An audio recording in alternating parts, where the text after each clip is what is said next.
Assalamualaikum warahmatullahi wabarakatuh. Salam sejahtera bagi kita semua.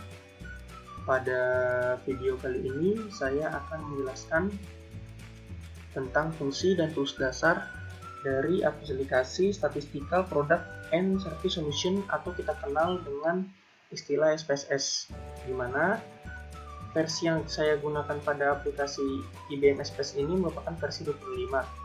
Nah, untuk versi-versi yang ada pada SPSS ini sendiri juga memiliki tools dan fungsi yang sama. Langsung aja kita buka aplikasinya.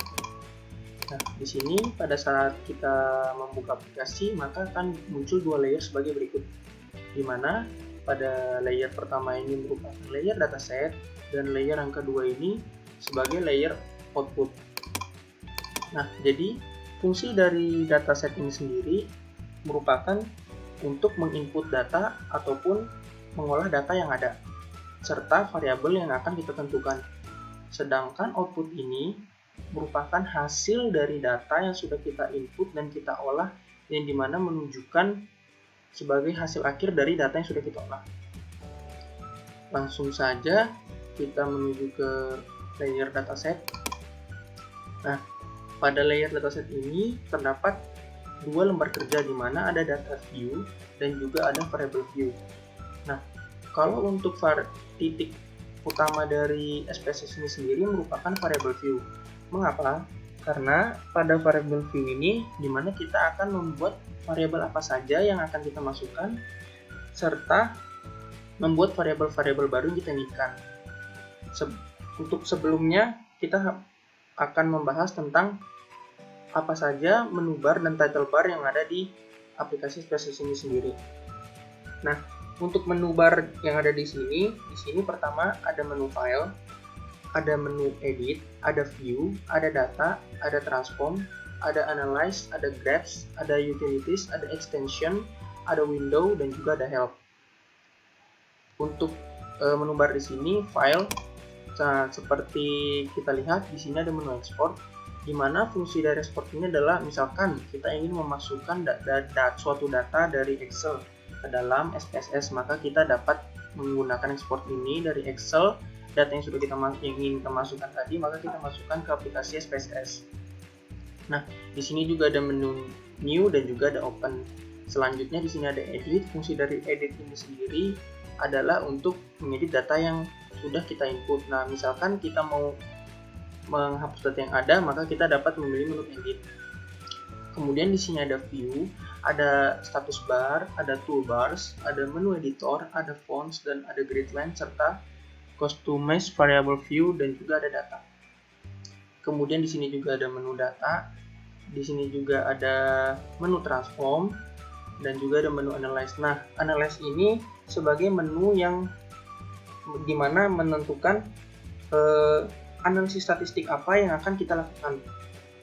Nah, di sini sebagai contoh ada regresi linear, ada automatic linear modeling, ada curve estimation, dan juga ada lainnya. Kemudian ada menu graphs, di mana pada menu graphs ini untuk apabila kita membuat suatu dari data yang kita inginkan ingin membuat suatu grafik, maka kita memilih menu ini. Kemudian ada menu utilities, ada extension, window, dan juga ada help. Nah, selanjutnya saya akan menjelaskan bagaimana caranya kita memasukkan variabel yang ada. Nah, di sini sebagai contoh saya membuat untuk bagian name sendiri. Di sini saya membuat dengan singkatan td_lk, di mana untuk singkatan ini sendiri tidak boleh di spasi. Mengapa? Karena apabila di spasi, maka data yang ingin name ini kita masukkan ini tidak akan terinput. Nah, di sini saya menginisialkan tinggi orang dewasa laki-laki dengan inisial td_lk. Kemudian di sini juga ada tipe data yang ada. Nah, ini ada numeric dan juga ada koma, ada dot, ada scientific notation, di mana data yang ada di sini disesuaikan dengan variabel yang ingin kita buat. Kemudian di sini juga ada desimal, ada width, ada label. Nah, label ini berfungsi untuk memberikan keterangan dari name atau inisial yang tadi kita buat. Nah, sebagai contoh, Di sini saya membuat inisial tadi TD_LK, di mana dengan keterangan tinggi orang dewasa laki-laki. Jadi dari inisial ini kita mengetahui bahwa inisial saya buat ini menunjukkan bahwa tinggi orang dewasa laki-laki. Kemudian di sini juga ada menu values, ada missing, ada column, ada align, ada measure, dan juga row. Nah, untuk dari measure atau tipe data yang akan kita gunakan di sini itu memilih tipe data scale. Mengapa? Karena tipe data yang ada pada variabel kali ini itu menggunakan angka atau numerik, atau data yang akan diolah itu berupa angka atau numerik. Sedangkan kalau misalkan ada di sini data nominal, di sini merupakan tipe data yang paling rendah atau yang paling sederhana. Mengapa? Karena tidak mengandung angka atau numerik dan juga hanya mempunyai arti sebagai label saja atau tidak menunjukkan tingkatan apapun. Jadi dia itu hanya memiliki nama, atribut juga, atau juga bisa disebut dengan data diskrit atau tidak memiliki urutan. Contohnya misalkan jenis warna, jenis kelamin, dan lain sebagainya. Nah, kemudian di sini juga ada data ordinal. Data ordinal ini juga disebut dengan istilah data kontinu, di mana data ordinal ini juga memiliki nama atau atribut dan juga memiliki peringkat atau urutan. Nah, jadi yang membedakan dari data nominal dan ordinal ini, apabila data nominal ini tidak memiliki urutan, kalau data ordinal ini memiliki urutan. Nah, contohnya seperti misalkan tingkat pendidikan, ada SD, SMP, dan juga SMA. Dan contoh lainnya misalkan tingkat kejuaraan atau tingkat juara, misalkan juara 1, juara 2, dan juara 3. Nah, angka yang ada di sini tuh hanya menunjukkan dari tingkatan saja dan bukan berupa angka atau numerik.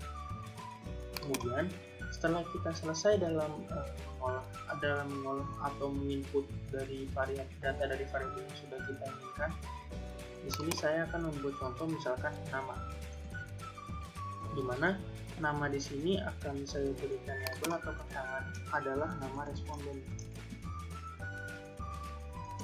Nah, jangan lupa untuk type dari variabel tipe yang ada di sini kita memilih string. Mengapa?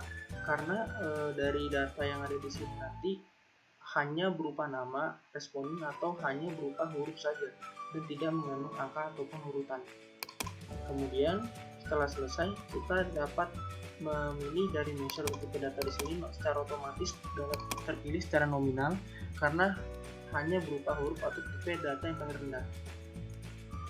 Kemudian kita dapat menginput dari data yang ada ke data view. Misalkan kita ingin memasukkan nama di sini Budi, Anto, Tuti, dan juga Susi. Sebagai contoh, misalkan tinggi yang dari data yang kita dapatkan, misalkan tinggi Budi 175, tinggi Anto 180, tinggi Tuti 165, dan tinggi Susi 170. Nah, untuk data dari tinggi badan yang di sini merupakan tinggi dari data yang sudah kita masukkan. Misalkan apabila kita memilih atau ingin dua angka di belakang koma, maka kita dapat membuat pada variabel view dan memilih desimal, di mana kita dapat membuat dua angka di belakang koma dan kita dapat menuliskan angka 2. Kemudian pada data view secara otomatis tinggi badan yang awalnya tidak memiliki angka di belakang koma maka memiliki dua angka di belakang koma dan begitu seterusnya sesuai dengan yang kita inginkan. Kemudian dari angka yang ada di sini, angka yang terdapat pada data view dan angka yang terdapat pada variable view memiliki ciri yang berbeda. Apabila data view yang ada, angka yang terdapat pada data view ini menunjukkan dari jumlah responden yang ada, sedangkan pada variable view ini, angka yang terdapat pada variable view secara menurun ini hanya menunjukkan dari variabel yang sudah kita input atau variabel yang sesuai dengan kita inginkan. Nah, setelah kita selesai memasukkan data dan menentukan dari akan regresi ataupun uji apa yang akan kita lakukan, maka hasil dari uji yang sudah kita lakukan tadi akan menuju pada layer output. Nah, pada layer output ini dimana akan menunjukkan hasil uji statistik yang sudah kita lakukan. Misalkan apabila kita memilih analyze uji regression, misalkan regresi linear atau regresi linear atau non linear ataupun yang lainnya. Misalkan kita memiliki log linear, ada general, logit, digitalization, dan lain sebagainya. Maka hasil output ini akan menunjukkan dari hasil uji data atau uji signifikansi statistik yang sudah kita lakukan. Dan apabila uji yang kita lakukan berhasil, maka pada output tersebut akan menunjukkan dari data yang sudah kita lakukan. Apabila dari output yang ada ini tidak menunjukkan atau invalid, atau data yang kita masukkan misalkan tidak sesuai dengan hasil yang ada, maka kita dapat menyelipnya pada variable view atau data view.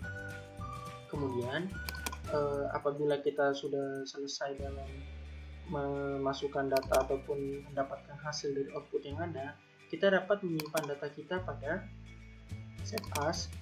Kemudian kita dapat menyimpan data sesuai dengan nama dan juga format file yang kita inginkan.